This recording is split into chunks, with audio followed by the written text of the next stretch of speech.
आदाब। आपको पता है क्या कि ये कंडक्टर मौसिल और इंसुलेटर गैर मौसिल क्या है? चलो तो फिर इसको देखते हैं। इस मॉडल में कई तरह के तार जुड़े हुए हैं जो मुख्तलिफ मद्दों से बने हैं। हर तार खुसूसी बटन और बल्ब से जुड़ा है और ये बल्ब बिजली से जुड़ा है। अब हम एक एक करके ये बटनों को देख सकते हैं कि कौन सा मद्दा ये बल्ब को रोशन करने में मदद करेगा और कौन सा नहीं करेगा।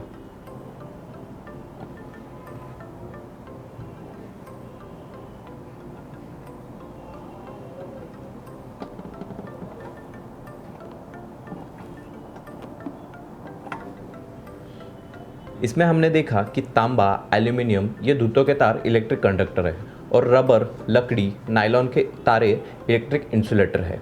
अपने ज़मीन पर जितनी भी धातें मुहैया है वो सब बरकी मौसिल है। इनको इलेक्ट्रिक कंडक्टर कहते हैं। लेकिन कांच, रबर, कागज़ इस तरह की धातें गैर मौसिल है। इनमें बरकी रवा की क्वाथ बहुत ही कम होती है, इसलिए इनको इंसुलेटर कहते हैं। आपको मालूम है क्या, कार्बन की शक्ल में मिलने वाला ग्रेफाइट एक वहीद नॉन मेटल मतलब बरकी मौसिल इलेक्ट्रिक कंडक्टर है। उम्मीद है आपको ये मॉडल पसंद आया होगा। इसी तरह की मज़ेदार मॉडल के साथ फिर से मुलाकात होगी। शुक्रिया।